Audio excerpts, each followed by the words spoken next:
The morning Alfred Hayes rode into Dust Creek, New Mexico territory, with a repossession order folded against his chest and a Colt revolver at his hip.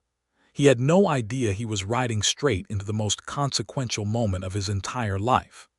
It was the autumn of 1883, and the land was the color of burnt copper beneath a sky so wide and blue it seemed to press down on a man's shoulders like a gentle but insistent hand.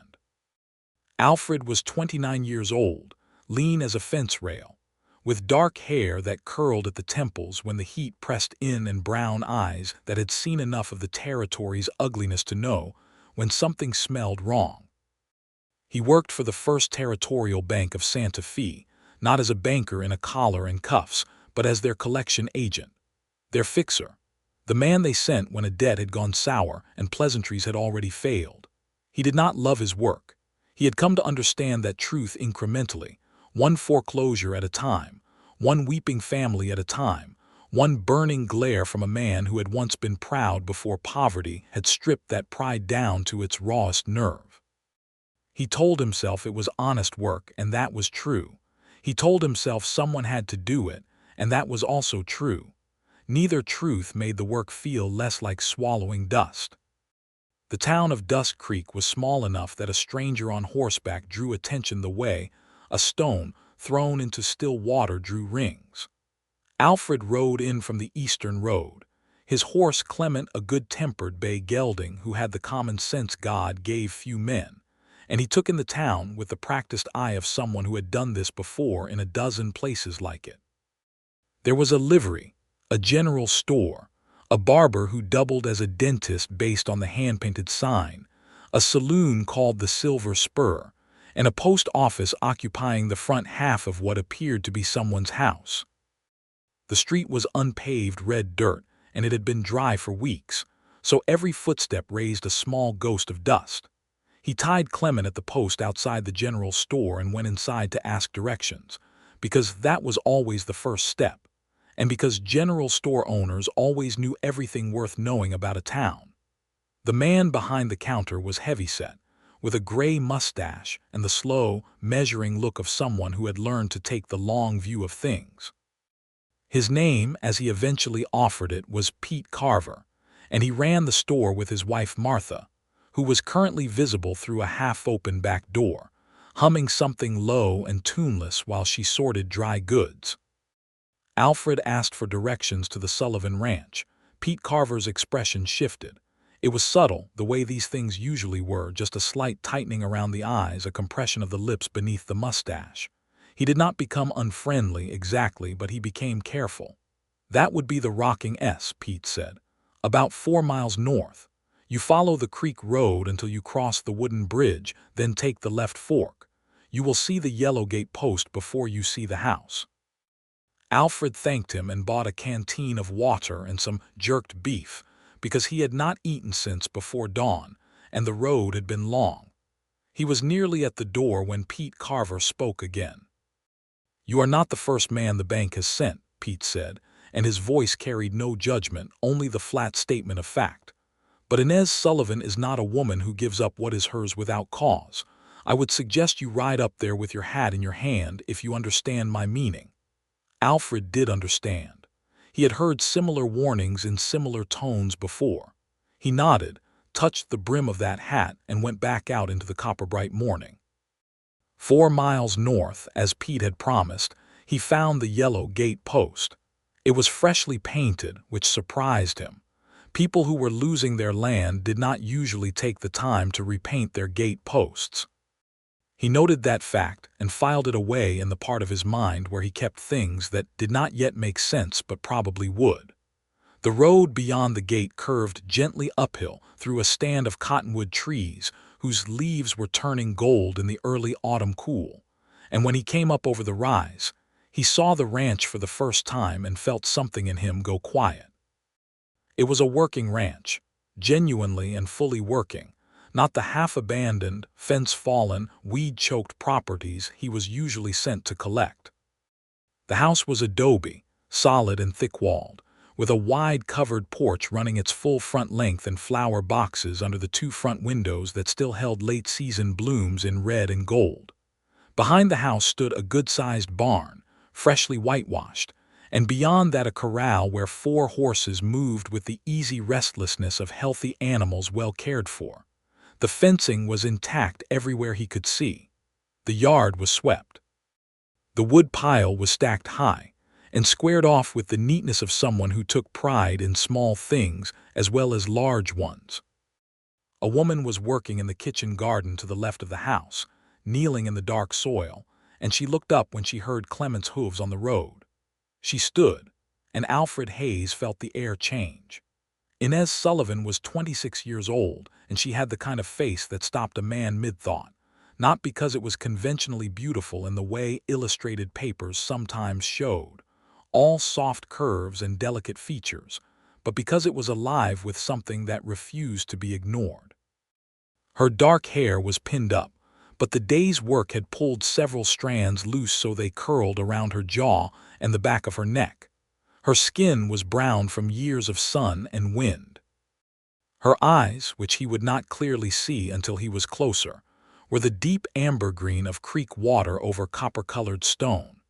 She wore a work dress of plain blue cotton that had been mended twice at the left sleeve and was dusty at the knees from the garden, and she held a trowel in one hand with the natural ease of a tool belonging to a hand that knew it well.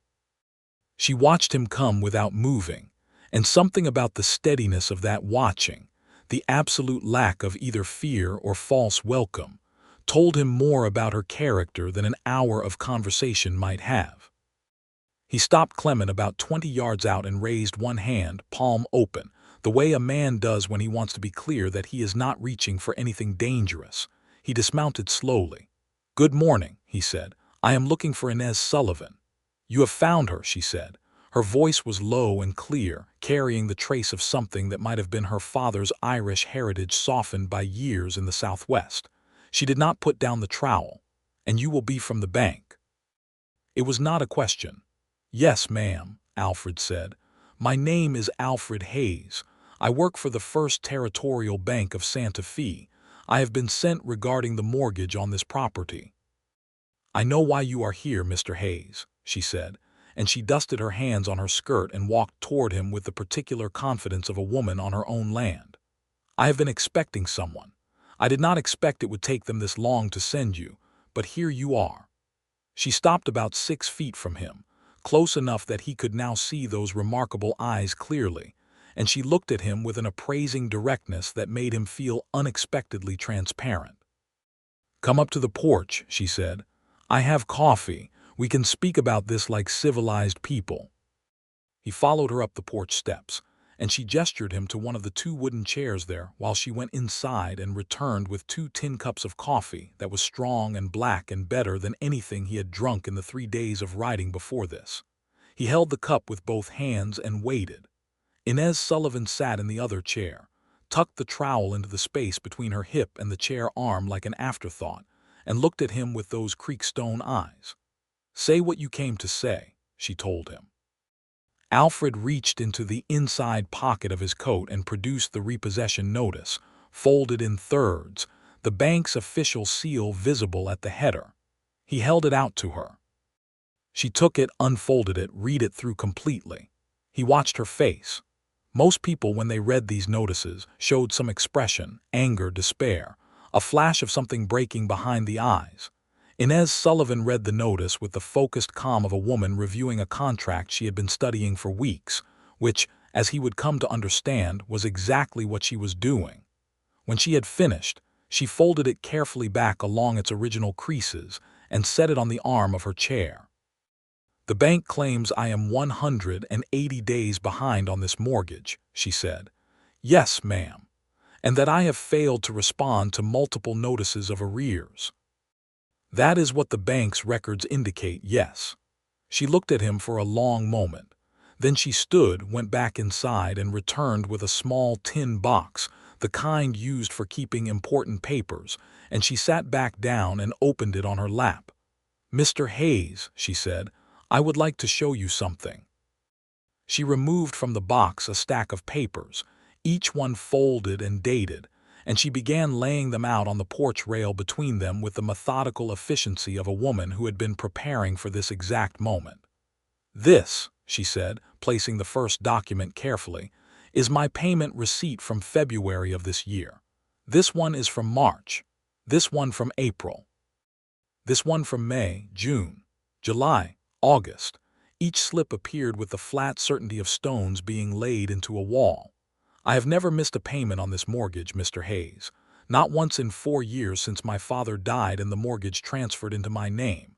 Each payment was made by bank draft at the Dusk Creek Post Office, and each one carries the acknowledgement stamp of the post office agent." Alfred Hayes looked at the documents. The receipts were genuine. He could see that at a glance, each one printed on the standard mortgage coupon paper the bank issued, and each one carrying the dated ink stamp of the post office acknowledgement alongside a signature. He picked up the February receipt and studied it. The stamp read Dusk Creek Post, Feb 14, 1883. The bank draft number was written in a clear hand. Everything appeared to be in order. He picked up the March receipt. Same format, same stamps, different date and draft number. He went through them all. Every single one was in apparent order. Alfred set the last receipt down and felt the first stirring of something cold and uncomfortable in his chest. "These appear genuine," he said carefully. "They are genuine," she said, "because they are real, because I have paid every month. Someone at the bank has been pocketing my payments and recording them as missed." The cold thing in his chest spread outward. He sat back in his chair and looked at the document spread across the porch rail, and then at the receipt in his hand, and then at Inez Sullivan, who was watching him with an expression that mixed fierceness with something that was almost pleading, a woman who had been right all along and was now desperately in need of someone to believe her. "Miss Sullivan," he said slowly. "Mrs. Sullivan was my mother," she said. "I have never been married. Call me Inez." "Inez," he said, and the name felt unexpectedly significant in his mouth, the way certain words do when you say them for the first time and already know you will say them again. "I need you to understand what you're telling me. If what these receipts show is accurate, then someone at the bank has been committing fraud against you, against the bank itself. That is a federal crime in this territory." "I am well aware of that," she said. "My father was a lawyer before his lungs gave out. I learned to read contracts and documents before I learned to read stories. I know exactly what has been done to me, and I know exactly who benefits from it." Alfred was very still. "What do you mean?" She looked at him, and there was a kind of careful deliberation in the pause before she spoke, the pause of someone deciding how much to trust a stranger who has arrived on their doorstep with a gun on his hip and a repossession order. "A man named Clement Farrow has been trying to purchase this land for 2 years, she said. "He owns the cattle operation to the west of me. He wants my water rights, specifically the creek that runs through the northern quarter of my land. Without that creek, he cannot expand his herd the way he wants to. He has made 3 offers for this property. Each one I declined. The last time his representative came here, he told me that one way or another this ranch would belong to Mr. Farrow." Alfred listened, and the picture forming in his mind was not a pleasant one. "And you believe Farrow has someone at the bank?" "I believe Farrow has someone at the bank," she confirmed. "A man named Gil Tanner, who handles rural accounts in this district. Tanner's wife and Farrow's sister are cousins. I discovered this 3 months ago. I went to Santa Fe last spring to inquire about my account in person, and was told the visits would need to be scheduled through Tanner's office. Tanner's office then told me by letter that my account was current and no concerns existed. The letter was dated 2 weeks before the first arrears notice arrived at my door." Alfred set down the receipt he was holding and looked at this woman, really looked at her, and understood with a sudden clarity that he had ridden 4 miles up a creek road to foreclose on a fraud. He also understood, with equal clarity, that if Inez Sullivan had not kept these receipts with the meticulous care she clearly had, she would already have lost everything and had no legal leg to stand on. Most people did not keep records the way she did. Most people had no idea how to fight back. "I need to ride back to town," he said. "I need to send a telegraph." "To Santa Fe?" she asked. "To Santa Fe," he confirmed. "I will not execute this repossession order until I have investigated these documents properly. If what you are showing me is accurate, and I believe it may be, then this order was issued on false pretenses and has no legal standing." Something crossed Inez Sullivan's face in that moment, a loosening that was not quite relief because it was too restrained for that, too careful, as if she had learned long ago not to let herself relax completely until the danger was actually past rather than merely retreating. But the loosening was there, visible in the slight drop of her shoulders and the almost imperceptible softening around her eyes. "Thank you," she said, and those two words carried a weight that suggested they were not easily given. "Do not thank me yet," Alfred said honestly. "I have to confirm what you have shown me, but I need you to understand something, Inez. Do not let anyone onto this property while I am gone. If Pharaoh or any of his men come here, you send word to me at the Silver Spur. I will be in Dusk Creek until this is resolved." She looked at him again with that direct, measuring quality. "Why are you doing this, Mr. Hayes? Your job was to collect this property."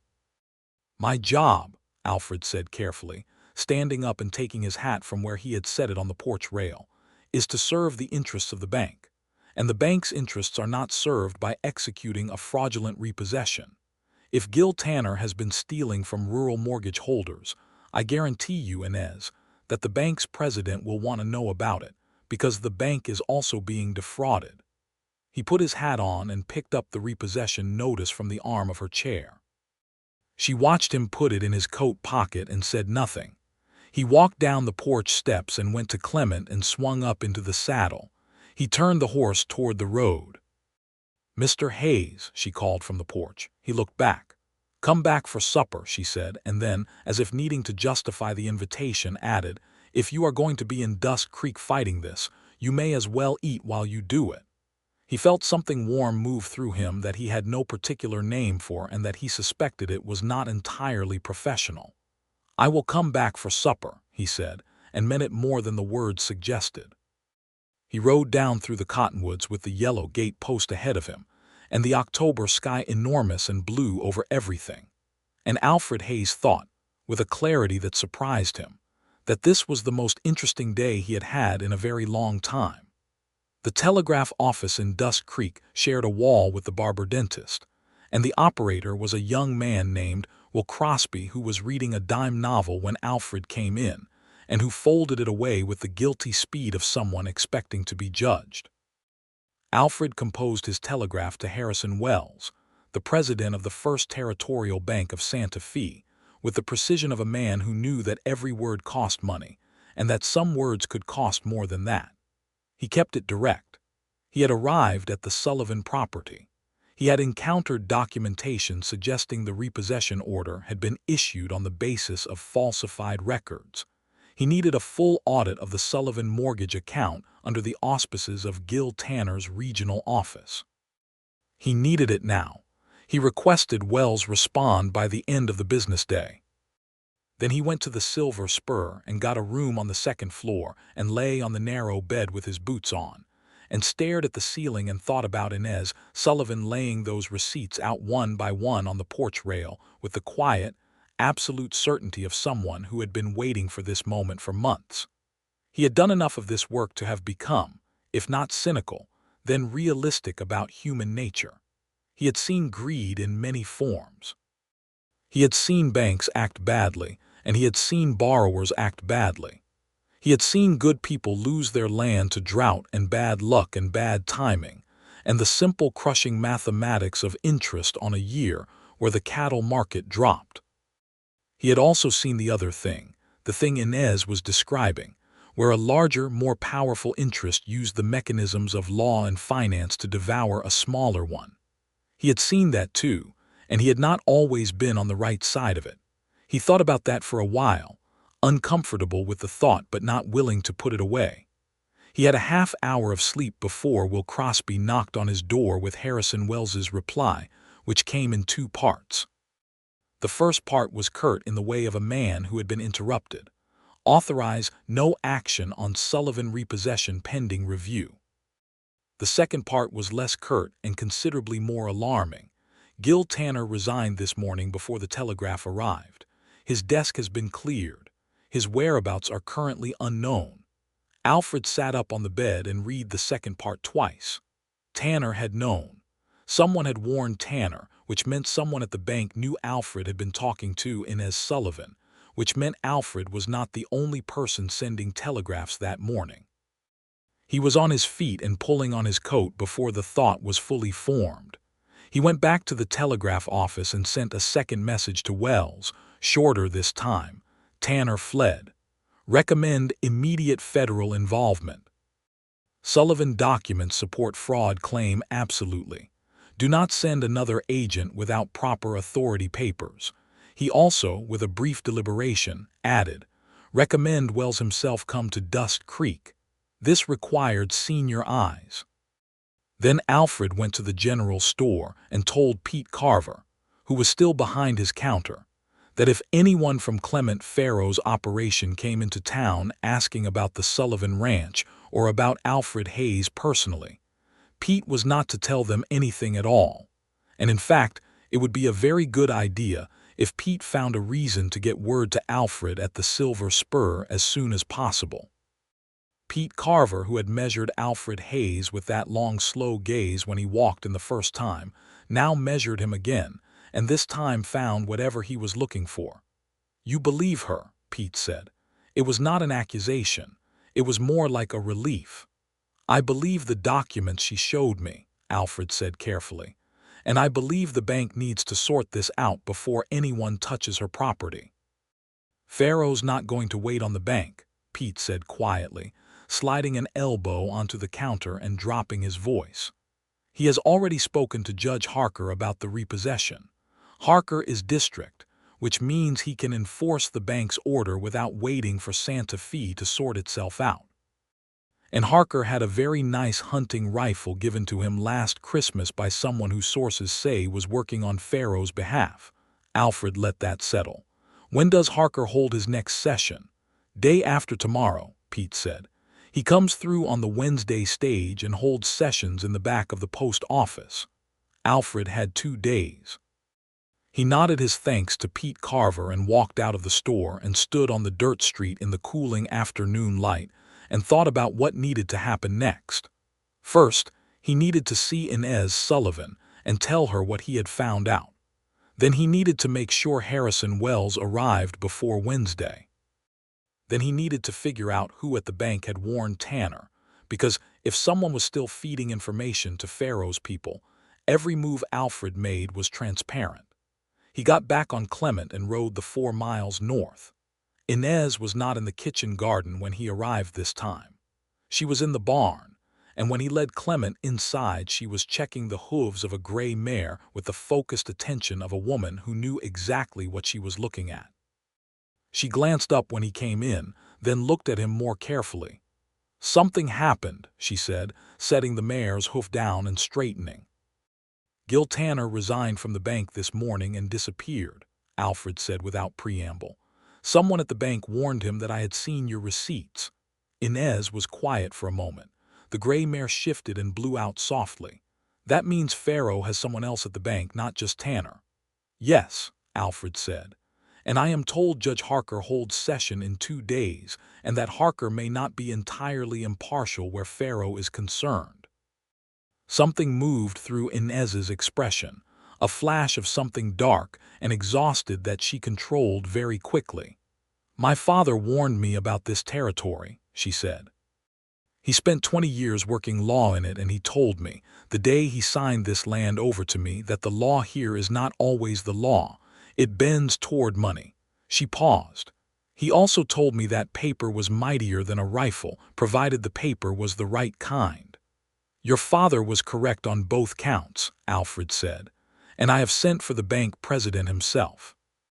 If Harrison Wells comes to Dust Creek in person before Wednesday, Harker cannot proceed with any enforcement action, because Wells's presence establishes that the bank itself disputes the validity of the order. Will Wells come? She asked. I believe so, Alfred said. If he does not, I will ride to Santa Fe myself and bring him." She looked at him with an expression he was not quite sure how to interpret, something between surprise and a carefully withheld warmth that she was not yet ready to show. "You would do that? Someone at his bank has been committing fraud," Alfred said. "I am his agent. This is my job." She turned back to the gray mare, running her hand along the animal's neck with an absent, gentle motion. "Stay for supper," she said. "You look like you have been riding since before dawn and eating nothing worth mentioning." He had been, and she was observant. The kitchen of the Sullivan Ranch house was the kind of room that told you everything about the person who spent the most time in it. It was clean without being cold, practical without being spare. There were dried herbs hanging from the beam above the window, and a cast iron stove that heated the room to a deep, comfortable warmth. A bookshelf took up most of one wall, and Alfred, glancing at it while Inez worked at the stove, saw law books, medical references, 2 volumes of Blackstone's commentaries, a Bible with a broken spine from long use, a collection of Spanish poetry, and several novels that had been read until their covers were soft with handling. "You read law," he said. "I was educated," she said, with the particular crispness of a woman who knew that her education would surprise people and was not entirely willing to forgive them for their expectations. "My father schooled me himself. Law, mathematics, Latin, natural sciences. He said a woman who could not read a contract was a woman at the mercy of every man who could." "He was right," Alfred said. She looked over her shoulder at him with one eyebrow lifted very slightly, as if she had expected him to hedge or equivocate, and was not sure what to do with the clean agreement. She had made stew with dried beans and salt pork, and whatever vegetables were still coming from the kitchen garden, and it was the best meal Alfred had eaten in a month, which was partly because the stew was genuinely good and partly because there was a table and 2 chairs, and a lamp that cast a warm honey light and someone sitting across from him who was worth talking to. They talked through supper. He told her about Santa Fe, about the bank in Harrison Wells, about the process that would need to happen for the fraud to be formally documented and the repossession order withdrawn. She asked clear, precise questions about each step, and he answered them as honestly as he could, including where he was uncertain, because he had already understood that she would know immediately if he was softening things. She told him about the ranch. Her father, Declan Sullivan, had homesteaded this land in 1869 with the specific intention of building something that would last past his own lifetime. He had been a lawyer by training, Irish by birth, and fiercely stubborn by temperament, and he had dug the first well himself, raised the first walls of the adobe house with help from 2 neighboring families, and never bought anything on credit that he could not pay back before the next harvest. He had died 3 years ago of the same lung sickness that had killed his wife years before, and Inez had taken over the ranch at 23 alone. "You have no hands working the land?" Alfred asked. "I have one hand," she said. "Tomas Reyes. He has worked here since my father's time. He lives in the small house at the back of the property with his wife and their 2 children. He is away until tomorrow, visiting his wife's sister in Mora." She paused and added without drama, "I have been managing alone this week." Alfred thought about that. A woman alone on a ranch with no one nearby while a powerful and apparently unscrupulous man was trying to take her property. He thought about it and felt something very like anger. "You have managed this property entirely by yourself for 3 years, he said. "Yes," she said simply. "The ranch makes enough. Not extravagantly, but enough. I have 12 head of cattle, 7 horses, the kitchen garden, and I supply winter vegetables to the general store in town, which Pete Carver pays for in trade or in coin depending on the season." She looked at the surface of the table for a moment and then back at him. "This land is not just land, Mr. Hayes. My father is buried on it. His wife is buried on it. The first garden my mother planted is still producing. This is the whole of everything I have, and the whole of everything they left me. I will not give it up because a corrupt bank clerk and a greedy cattle baron have arranged between them to steal it. The anger in her voice when she said this was the clean, cold kind, the kind that does not shake or blur but cuts straight through. Alfred Hayes heard it and felt it and respected it absolutely. "Then we will make sure they do not," he said. They looked at each other across the table in the lamp light, and something passed between them in that look that was more than the conversation they had been having.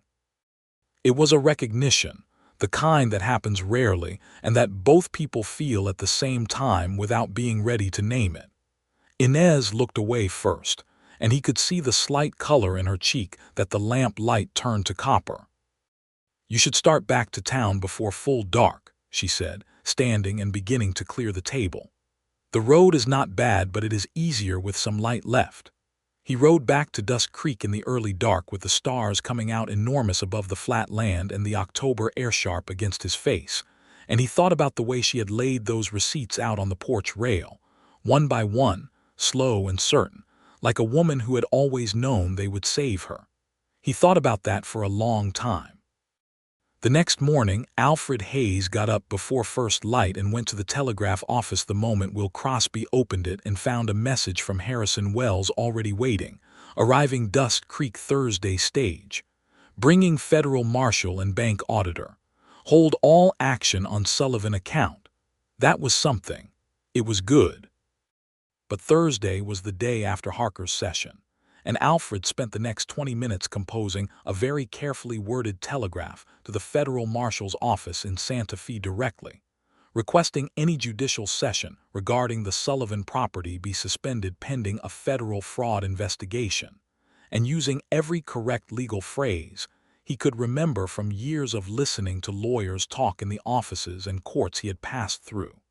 He did not know if it would work. Federal jurisdiction in the New Mexico Territory in 1883 was not the tidiest arrangement, but it was the lever he had. He was walking back to the Silver Spur when he came face to face with Clement Farrow.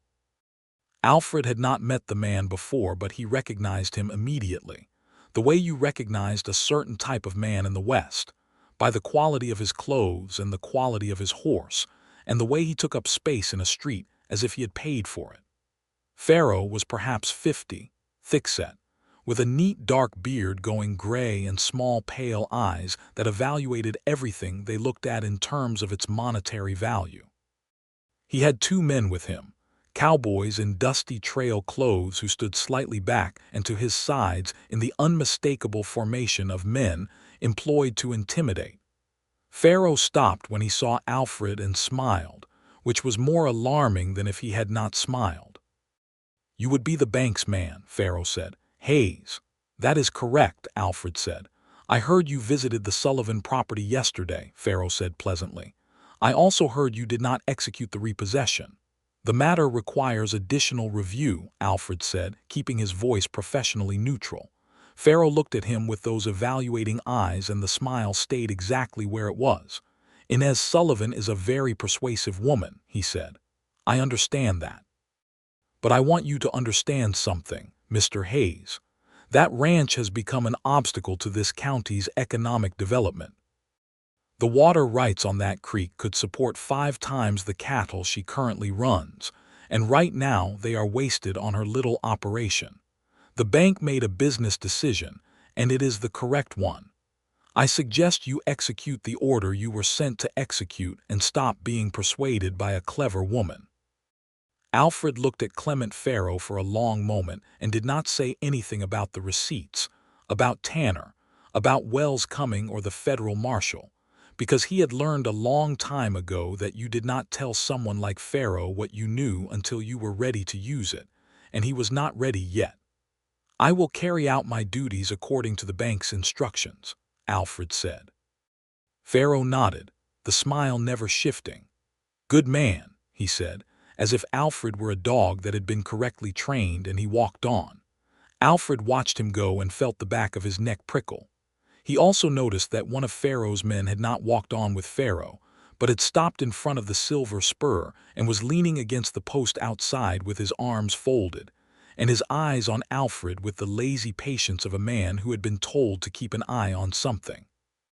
Alfred went inside, ate breakfast from the kitchen, The saloon kept running in the mornings and thought very hard about the next 24 hours. He decided he needed to get Inez's documents out of that tin box and into the hands of a notary before anyone could interfere with them. If those receipts were in the custody of a notary public with a formal certification of their authenticity, they became substantially harder to dismiss or destroy. It was what he would have advised her to do if she had come to him as a lawyer. She had not come to him as a lawyer. She had come to him, in a way, as an adversary, and he had turned around. He went out the back of the saloon through the kitchen, which earned him a startled look from the cook, and rode Clement out through the alley behind the stable rather than the main street, which was possibly an excessive precaution, but felt like the right one. He found Inez in the yard, working on a section of fence post that had worked itself loose in the dry autumn soil. She was using a post driver with the efficient, practiced strokes of someone who had done this exact thing many times, and she looked up when he rode in and read his expression with the speed of someone accustomed to assessing situations quickly. "Something is wrong," she said. He told her about Pharaoh and the man watching the hotel. He told her about Wells coming on Thursday and the federal marshal request, and he told her his plan for the receipts and the notary. Inez set down the post driver and thought about this for a moment, looking at the fence line. "The nearest notary is in Mora," she said. 18 miles. "Can you ride to Mora and back before evening?" he asked. "I can ride to Mora and back before noon," she said flatly, which he believed immediately. "Then take those receipts and get them certified today," he said. "Take the originals and take a copy set if you have one. I will write you a letter of authorization from the bank, which is not worth much legally, but which gives the notary something official to attach to the certification. And Inez, go the back road, not the creek road." She looked at him then with an expression that was direct and searching and warm in equal measures, the same complicated warmth he had seen in the kitchen the night before, the kind that was tamped down carefully by a woman who had learned to be self-sufficient and was not entirely sure yet what to do with someone who was genuinely trying to help her. "You are going to a great deal of trouble," she said. "Someone has tried to steal your home," Alfred said. "I do not think that requires elaborate justification for trying to prevent it." She looked at him a moment longer, and then she went inside and came back with the tin box, and they sat on the porch and he watched her sort the documents with the focused efficiency she brought to everything, her hands certain and quick. He wrote the letter of authorization and signed it with his full name and his bank title, and she folded it carefully and put it with the receipts. Then she did something he did not expect. She turned to him and said, very quietly, "My father always said that the most dangerous thing in this territory was not a bad man with a gun. He said it was a good man who was not paying attention. You are paying attention, Mr. Hayes." Alfred said nothing for a moment because he was not sure what to say to that. He was aware of the morning light, warm and angled, on her face and on the receipts in her hands, and of the silence of the ranch around them that was not really silence at all but the layered sounds of a working place, the horses in the corral, a bird in the cottonwood, the wind. "Alfred," he said. She looked at him, puzzled. "My name," he said, and he felt slightly foolish saying it but said it anyway. "You have been calling me Mr. Hayes for 2 days. My name is Alfred." The smallest smile appeared on her face. It was not a full smile, not yet, just the beginning of one, a suggestion of what a full smile might look like, and it changed her face completely. "Alfred," she said, and it was only his name and it was everything. She rode for Mora and he rode back to Dusk Creek, and this time he went up the main street because he wanted Pharaoh's man to see him and report that he was going about his business as usual. He spent the morning at the Silver Spur writing a full and detailed report for Harrison Wells, documenting everything, the receipts, the dates, the draft numbers, Tanner's sudden departure, Pharaoh's conversation on the street, his concerns about Judge Harker. He also wrote a separate private letter to Wells that was more direct, more personal, and less carefully worded, which said that he believed there was active collusion between elements within the bank's rural office and a local land developer, and that he was prepared to testify to everything he had seen. Inez Reyes came back from Mora that afternoon while Inez was still on the road.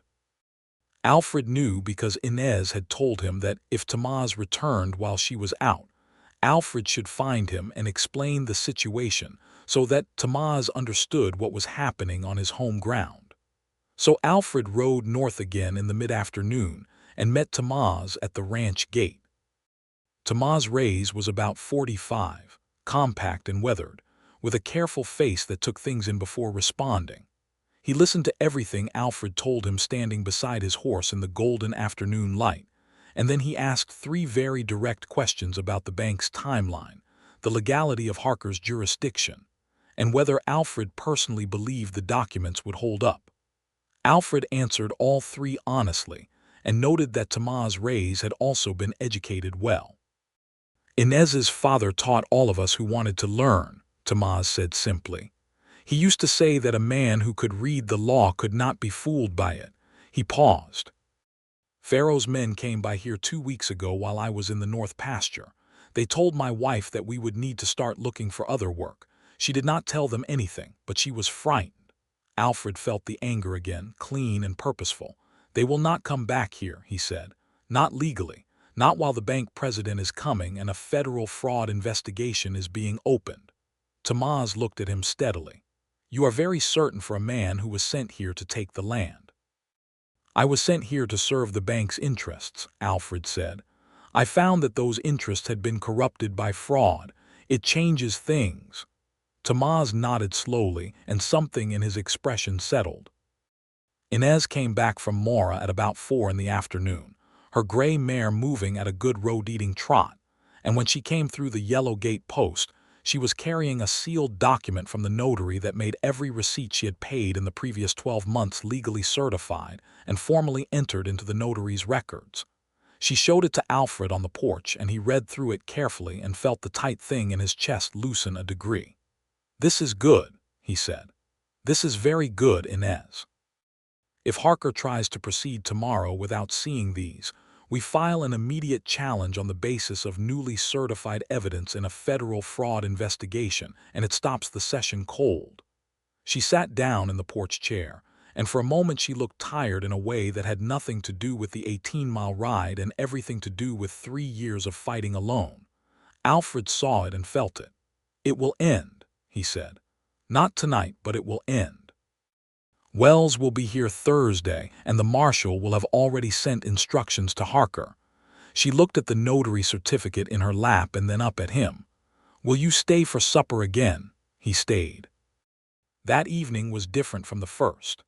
The urgency was still there, the awareness of tomorrow and Harker and everything still in motion, but there was something else underneath it. Something that had been building since that first moment on the porch when she had laid out the receipts with that deliberate, certain economy of motion. They talked for a long time after supper, not about the ranch and the fraud but about other things, his life before the bank work, her years running the ranch alone, her father's stories about Ireland before the famine had sent his family west, the question of what a person owed to a place they loved. Do you love any place? She asked him, and the question was genuine, not rhetorical. Alfred thought about it. I love this territory, he said, and was surprised to find it was true. I have been through most of it. It is not gentle country, but it is honest in its way. What you see is what there is. That is true, she said, except for men like Pharaoh. Men like Pharaoh are true to themselves too, Alfred said. They are just honest about being dishonest. She laughed at that. A real laugh, sudden and warm, and it was the best sound he had heard in a long time, and he thought he would like to hear it again as often as possible. They sat on the porch after supper in the cool dark with the stars very close and the smell of juniper and dry grass on the air, and they talked quietly. And at some point, without quite knowing when it happened, they stopped being a bank agent and a landowner and became simply 2 people who were finding each other interesting in a way that had nothing to do with receipts or repossession orders. He rode back to town late and could not sleep, and spent a long time looking at the ceiling thinking about her face in the lamplight, and the way she had said his name. Wednesday morning. Judge Harker's stage rolled into Dusk Creek at 9 in the morning, and Alfred was waiting with a sealed copy of the notary certificate and a copy of the federal fraud investigation request sent to the marshal's office, and a letter from himself as bank agent formally suspending all enforcement action on the Sullivan account pending federal review. Harker was a broad man in his 60s, with the red-faced authority of someone who was used to being right simply by virtue of being the judge. He read Alfred's documents in the back room of the post office with a postmaster named Ebbers looking uncomfortable in the corner, and the process of watching Harker's expression shift from confidence to caution to something that was very close to worry was one of the more satisfying things Alfred had experienced in his professional life. "The repossession order cannot be enforced today," Alfred said, after giving Harker enough time with the documents. "Not legally. A federal fraud investigation has been formally opened. The First Territorial Bank of Santa Fe's president is arriving tomorrow with a federal marshal. Any enforcement action taken today would be directly contradicted by those authorities when they arrive, and would potentially expose this court to questions about its impartiality." That last phrase, questions about its impartiality, landed exactly as Alfred intended it to. Harker read the documents a second time. The postmaster discovered something very interesting to examine in the ceiling. Harker set the documents down and looked at Alfred with the look of a man recalibrating. "The session will be postponed pending the arrival of the federal marshal," he said. "That is the right decision," Alfred said, and said nothing more. He walked out of the post office into the bright Wednesday morning, and Clement Farrow was standing across the street. Farrow was not smiling this time. The two men with him were standing differently than before, more alert, their coats pulled back slightly in the way that was meant to be noticed. Alfred noticed it and kept walking at an even pace toward the Silver Spur, and did not run, and did not stop. He got inside and went upstairs and checked his revolver, which he had not drawn yet and did not want to draw, and then sat on the edge of the bed and breathed evenly and thought. Farrow was running out of legal options. When legal options ran out, men like Farrow sometimes made bad decisions. Alfred sent a note to Pete Carver via Will Crosby's younger brother, who ran messages for coins, telling Pete to get word to Tomas Reyes at the Sullivan Ranch that Farrow was looking dangerous and Inez should not come to town. An hour later, a note came back from Pete. Inez Sullivan was already in town. Alfred found her at the general store, talking to Martha Carver over the counter with a basket of late-season tomatoes from her garden on her arm, and he would have been irritated at her for coming to town, except that when she saw his face, she immediately set down the basket and stepped close to him. "What happened with Harker?" she asked, low and direct. He told her quietly. Harker had suspended the session, but Farrow was outside. She looked through the store window at the street and then at Alfred, and there was not fear in her eyes but a kind of steely alertness. "Walk me back to my horse," she said. He walked her back to her horse. Farrow and his men were visible at the far end of the street, not moving, just watching. Alfred's hand rested near his hip as a natural precaution, though he had no particular desire to escalate. Inez untied her horse and turned to face the street in Farrow's direction with the complete, unhurried dignity of a woman who had decided to be visible rather than invisible, and then she looked at Alfred. "I will go home," she said. "I will take the main road so that anyone watching sees me go home and not running scared. I will not give him the satisfaction of hiding." Alfred looked at her, this woman with her basket of tomatoes and her amber-green eyes and her complete refusal to be afraid, and he felt something give way inside him the way ice gives way in a river in the spring, sudden and total and warmer than the thing it replaces. "I will ride with you as far as the creek road," he said. She looked at him and something shifted in her expression, something that was beginning to not be hidden anymore. "You do not need to," she said. "I want to," he said. They rode together out of Dusk Creek, and Farrow's men watched them go and did not follow. At the Creek Road fork, they stopped. The afternoon light was long and golden through the cottonwoods, and the world smelled of dry grass and approaching autumn, and it was very quiet. "Tomorrow Wells comes," Alfred said. "Tomorrow it begins to be over," she said. "Yes." She looked at him for a long moment with those direct eyes. "You came here to take my home," she said, "and instead you are helping me keep it." "I came here with incomplete information," he said. "You corrected my information." She smiled at that, the real full smile this time, and it was extraordinary. "Come for supper tomorrow," she said. "After Wells arrives and whatever needs doing is done, come for supper and we will eat without thinking about Pharaoh or the bank or fraudulent mortgage clerks." "I will be there," he said.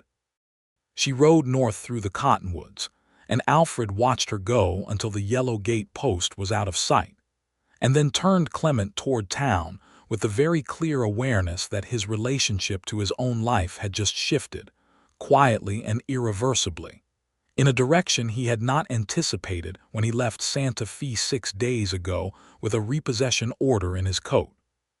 Thursday morning, Harrison Wells arrived on the stage from Santa Fe, and he brought with him a federal marshal named Cole Ridley, a bank auditor named Frank Bassett, and a legal presence that transformed the tone of Dust Creek's single Main Street immediately.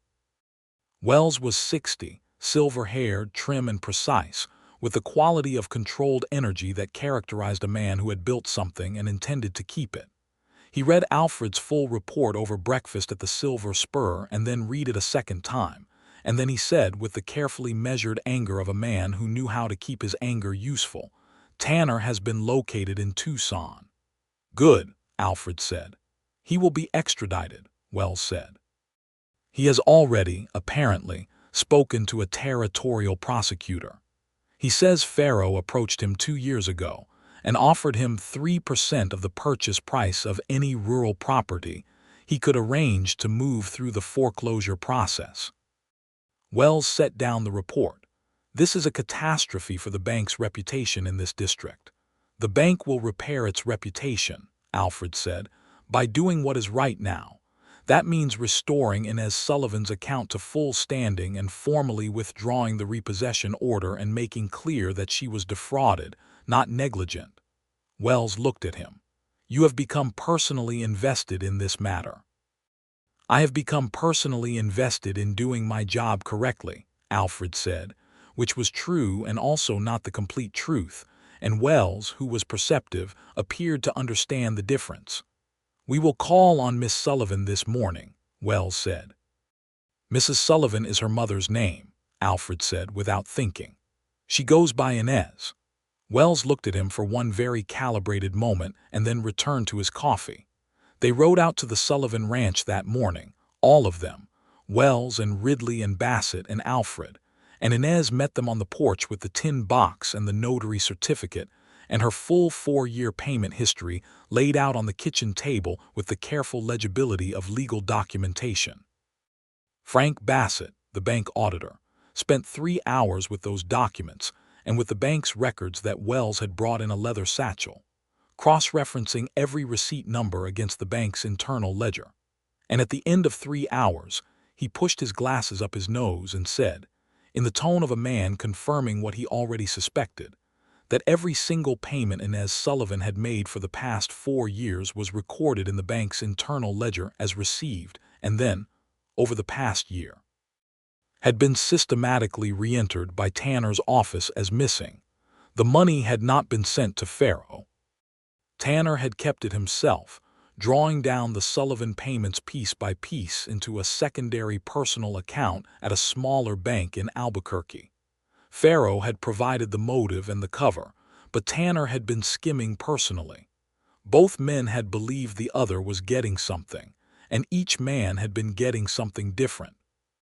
Wells formally withdrew the repossession order at the kitchen table of the Sullivan Ranch house, in writing, witnessed by Marshal Ridley and signed by Wells himself, and he handed Inez the withdrawal document with the acknowledgement that the bank owed her a formal apology for the distress caused by the fraudulent account management. Inez Sullivan took the document and read it through from top to bottom, every word, And Alfred watched her from across the table, and saw the moment the last of the held breath left her. The moment 4 years of holding the ranch up by sheer force of will and documentation was released into the simple fact that it was over. She looked up from the document and met his eyes, and the expression on her face in that moment, that private, exhausted, grateful, unguarded expression that was only for him across that table, undid him completely and entirely. He loved her. He was aware of this the way you become aware of the sun after being indoors for a long time, not as a new thing but as a thing that had already been true, and that he had simply turned toward. He had been turning toward her since she laid those first receipts on the porch rail on Monday morning, and looked at him with those direct Creekwater eyes, and told him, without drama or pleading, the exact truth. Wells and Ridley and Bassett departed for town in the early afternoon, Wells pausing at the door to say, with the tact of a man who was aware of more than he acknowledged, that Alfred's formal report could be submitted at Alfred's convenience, and there was no urgency to return to Santa Fe immediately. Alfred appreciated that deeply. He and Inez were alone on the porch, and the afternoon was warm and still, and the horses in the corral were quiet, and the world felt, for the first time in a week, like a place where the immediate danger had genuinely passed. Inez was sitting with the formal withdrawal document in both hands, looking at it, and then she set it in the tin box and closed the lid and set the box on the porch rail and looked at Alfred. "It is over," she said. "The fraud part of it is over," Alfred said. "Tanner will face charges. Farrow will face investigation." "I know," she said. "I mean it is over for me. My land is safe. My father's land is safe." Her voice went quiet on that last part. Alfred said nothing for a moment. Then he said, "I want to show you something." She looked at him, curious. He reached into his coat pocket and produced the original repossession order, the one he had brought from Santa Fe 6 days ago, and held it up, and then deliberately and slowly tore it in half, and then in quarters, and placed the pieces in the tin box beside the notary certificate. Inez watched him do this, and her eyes went bright, not with tears exactly but with something adjacent to them, and she pressed her lips together. "Alfred," she said. "Your ranch is yours," he said. "It was always yours." She looked at him for a long moment, and then she reached out and put her hand over his, which was still resting on the tin box, and she said, "Stay." He stayed. That night was nothing like the previous suppers. The urgency was gone, the legal machinery had moved, the danger had retreated, and what was left was simply two people who had crossed each other at the critical junction of a life and discovered something they had not expected to find. Tomás and his wife Rosa joined them for supper, and it was noisy and warm and full of the good-humored relief of people who had been afraid and were now safe. And Rosa produced a bottle of wine she had been saving for a particular occasion, and declared that this was most certainly the occasion. Inez was different that evening in a way that was not less herself but more herself, lighter, the particular lightness of someone who has been carrying a weight for so long that its absence feels strange and wonderful. She laughed more. She told stories about her father with the affection of grief that has settled into something livable. She and Tomás argued cheerfully about the best way to winter the cattle, and Rosa rolled her eyes at both of them and said that the cattle would make their own decisions regardless. Alfred sat in that warm kitchen surrounded by that laughter and that warmth, and felt something in himself that he had not felt in years, the sense of a place where he could belong, not just visit but actually belong. And it frightened him a little because it was real, and real things were consequential. After supper, when Tomás and Rosa had gone to their own house at the back of the property, Alfred helped Inez clear the table, which she accepted with only a mild protest that he was a guest, and then they stood at the kitchen window with the lamp low and the night beyond the glass full of stars. "What will you do now?" she asked. "Return to Santa Fe." "I have a report to file," he said carefully. She was quiet for a moment, looking at the dark yard beyond the glass. And then Alfred turned slightly to look at her profile in the lamp light. "I have been thinking," he said, about whether I want to go on doing this kind of work." She turned to look at him. "Riding out to repossess things," he said. "It has not always been like this. Most of the time the debt is real and the bank's case is legitimate and there is nothing to find. But I have been carrying these orders for 3 years, and I have given land back to the bank that belonged to people who deserved better, and I do not know that I can keep doing it without knowing better what I am doing and why." Inez looked at him with that direct, clear gaze. "What would you do instead?" "I do not know yet," he said honestly. She was quiet again, and then she said, very carefully, as if choosing each word with the same exactness she brought to reading a contract, "Tomás has been trying to manage the northern fence line by himself since spring. I have been thinking I need more help. There is the small cabin near the creek that my father built during the first winter and never tore down. It is solid. It needs new shutters." Alfred was still. "I am not suggesting employment," she said, and there was the faintest color in her face, but her voice was steady. "I am suggesting that there are things that need doing here and that you seem to be a man who is good at doing things and that I would not be opposed to you staying and helping with them. Among other things." "Among other things," Alfred repeated. She looked at him and her mouth curved into that small beginning of a smile. "Inez," he said. "Alfred," she said. He reached out and took her hand very carefully as she had laid those receipts on the porch rail, with the same deliberateness, and she did not pull away. "I would like to stay," he said, "if you will allow it." The smile became the full, real one. "I will allow it," she said. The winter that settled over the Sullivan Ranch that year was a cold one, the coldest in several years, according to the old-timers in Dust Creek.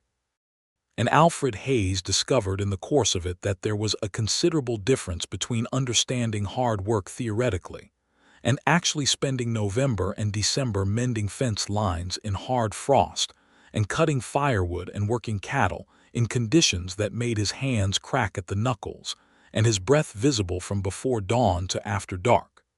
He found that he did not mind any of it.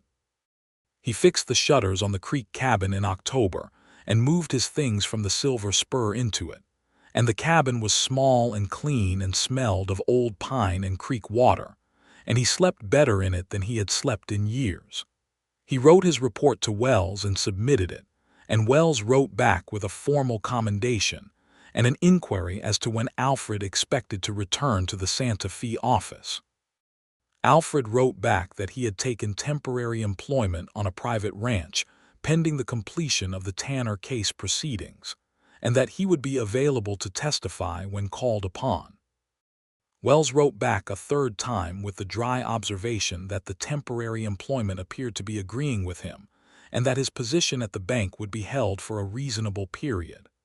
Alfred read this and appreciated that reasonable was doing considerable work in that sentence.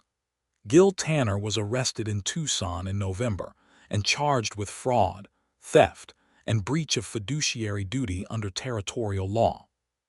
Clement Farrow was investigated by the federal marshal's office, and while the direct evidence of his personal involvement in the fraud was circumstantial enough that no criminal charges were filed, the investigation itself was devastating to his reputation and his relationships with several business partners who proved to have less appetite for association with scandal than they had shown for Farrow's money.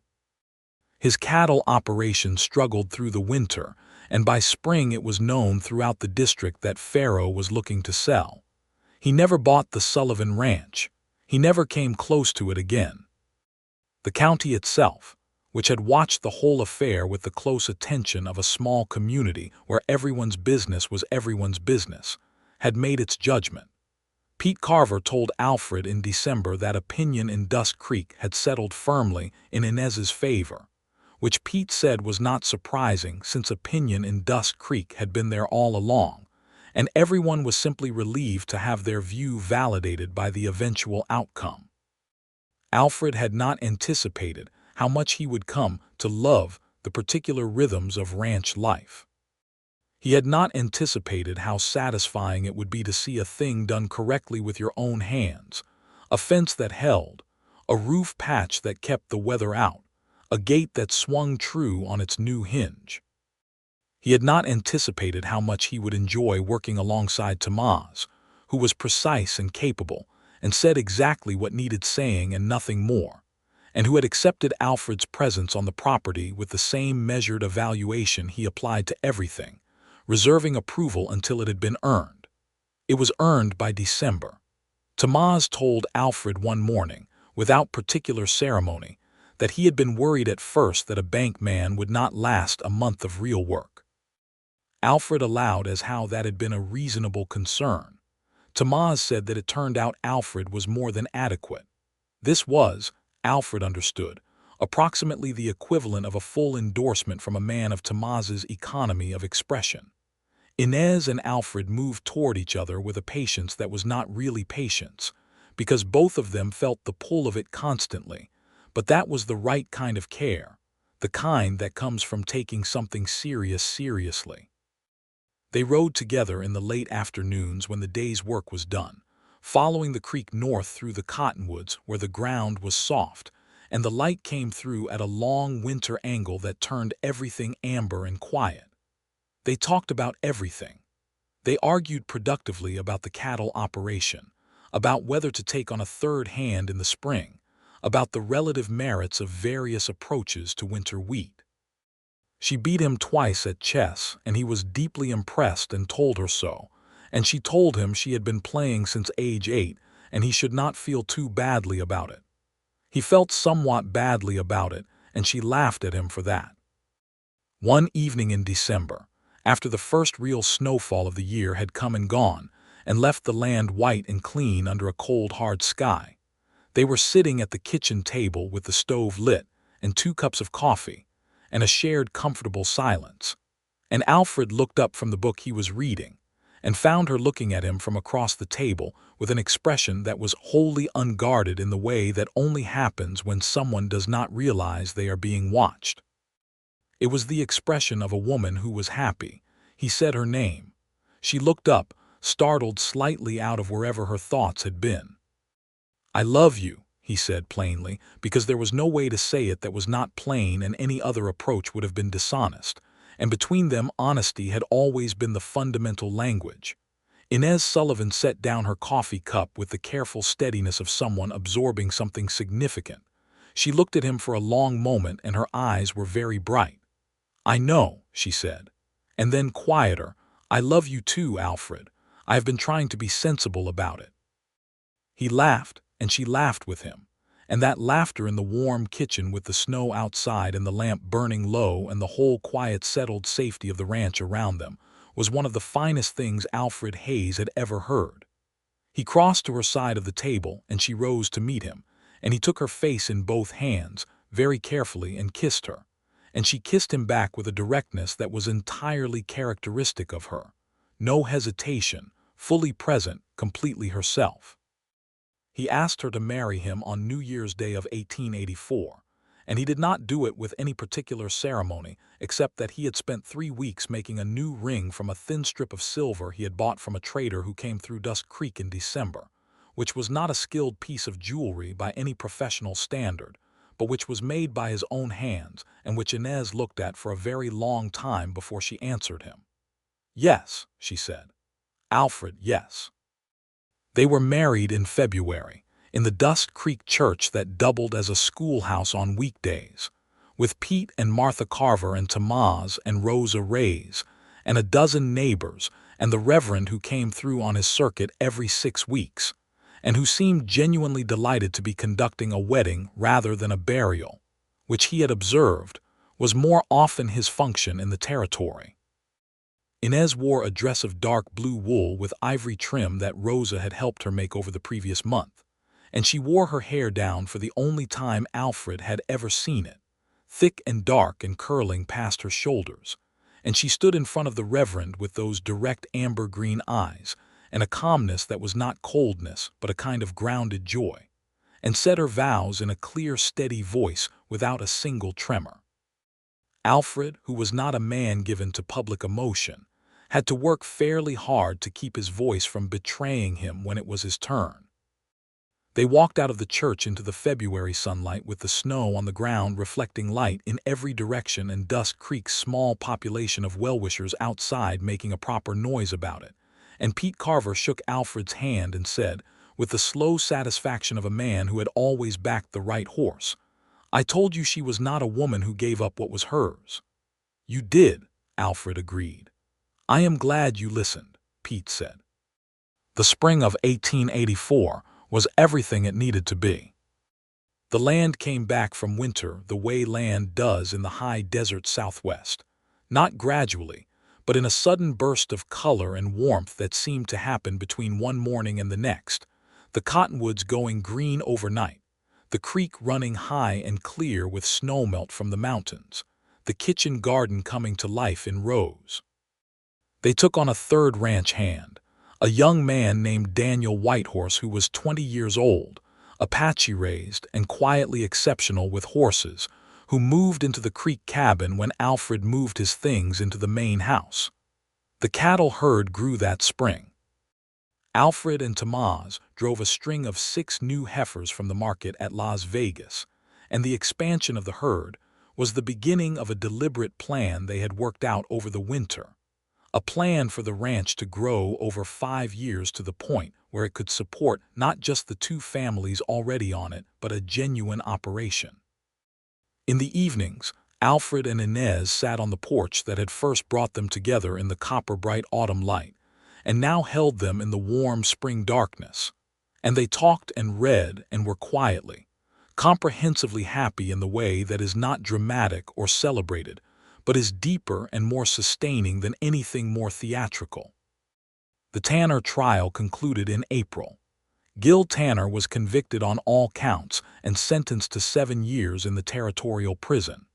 The evidence of Farrow's complicity was presented at the trial, but the jury, after deliberation, found insufficient evidence for criminal conviction on Farrow's specific charges, though the civil proceedings that followed cost Farrow considerably in both money and reputation.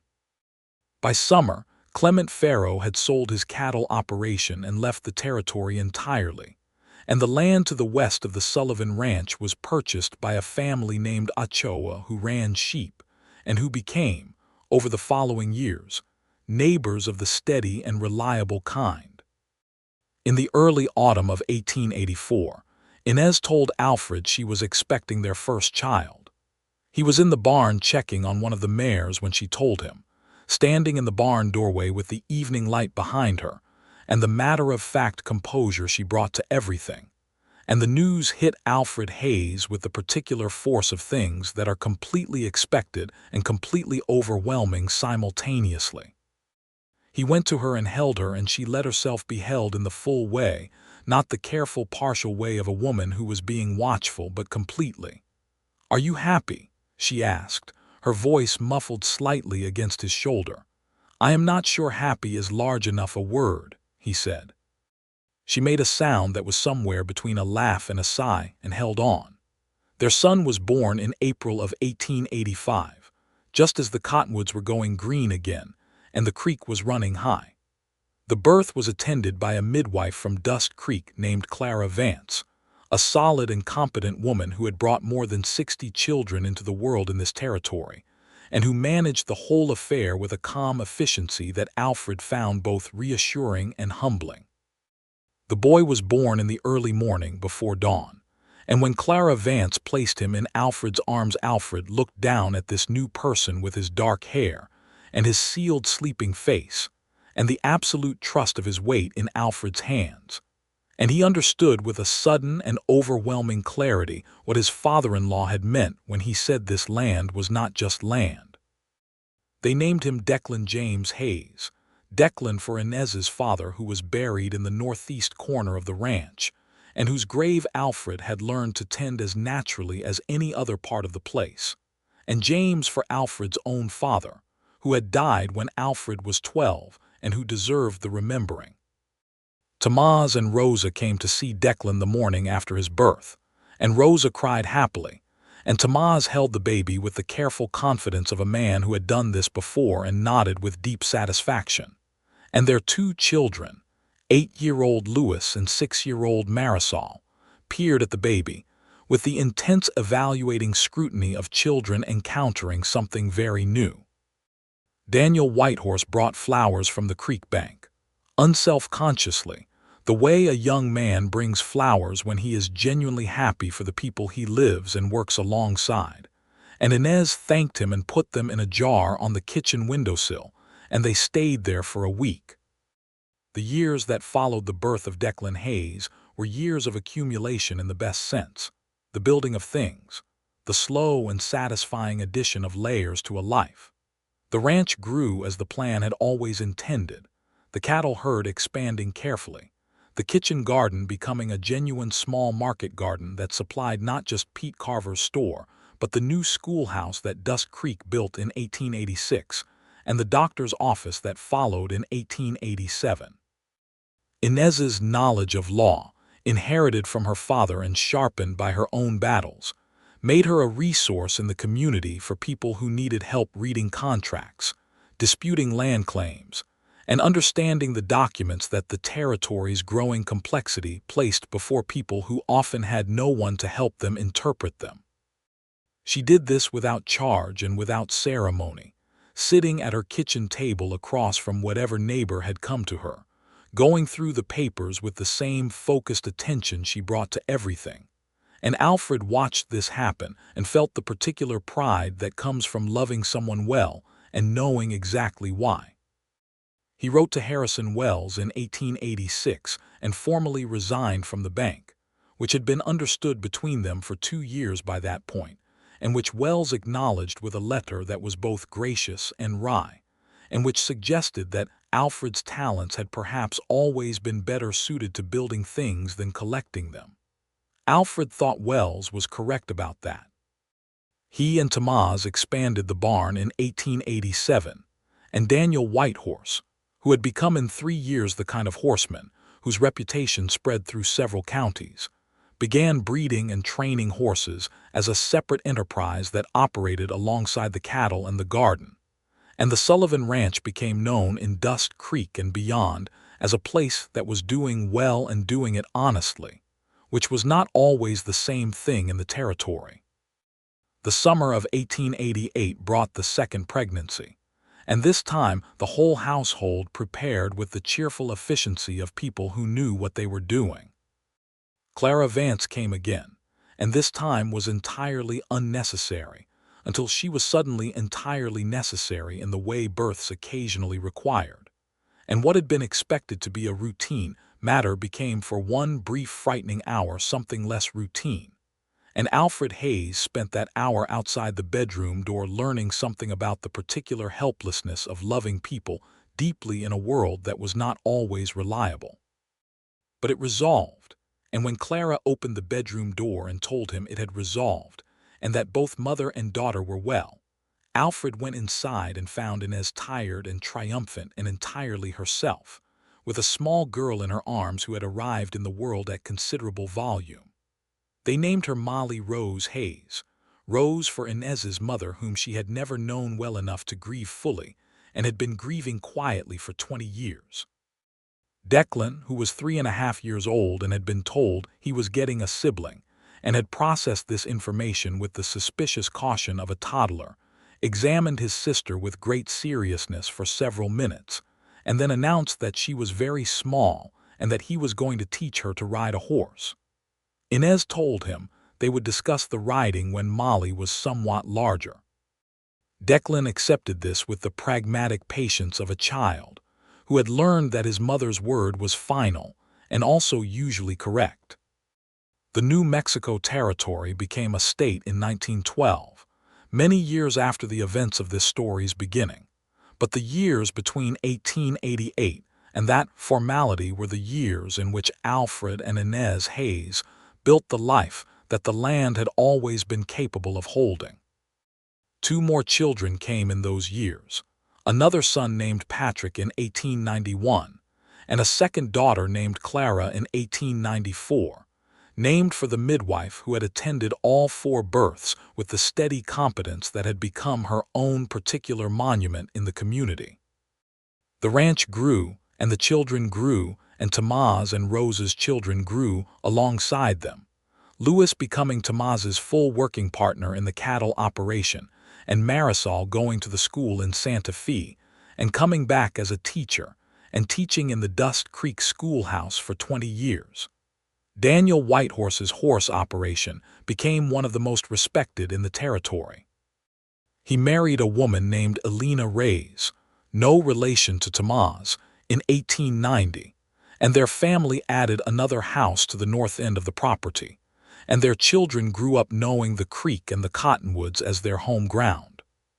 Pete Carver died in 1893 and Martha in 1897, and they were buried in the Dust Creek churchyard, and Alfred and Inez attended both funerals and felt the particular grief of losing people who had mattered at the right moments.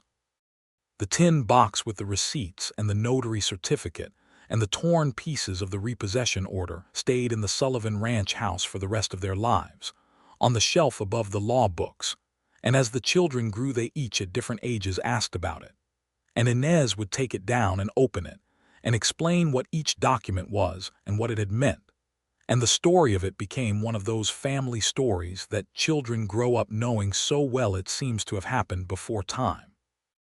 Declan, when he was 14, read through the entire notary certificate and the bank's formal withdrawal document and then looked at his mother and said, with the inherited precision that he had clearly got from her and not from anyone else, "You had prepared for this before he arrived, did you not? You knew someone was coming."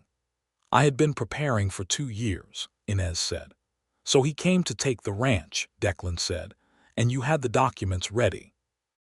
"He came with a gun on his hip and a repossession order in his coat," Inez said, "and I raised a document instead of a gun, and he put his gun away." Declan considered this for a long moment and looked at his father, who was listening from the doorway. "And then you stayed," he said. "And then I stayed," Alfred said. There was a pause in which Declan turned this over with the particular thoroughness of a young person organizing something important. "Was it the ranch that made you stay, or was it her?" Alfred looked at Inez across the kitchen, across 20-odd years of shared work and shared grief and shared laughter and the particular deep warmth of two people who had made something real together out of what could have been an ending. "Both," he said honestly, "but mostly her." Inez shook her head at him in the way she had been shaking her head at him for 20 years, the fond, slightly exasperated gesture of a woman who had got used to a man being exactly himself and had decided she was glad of it.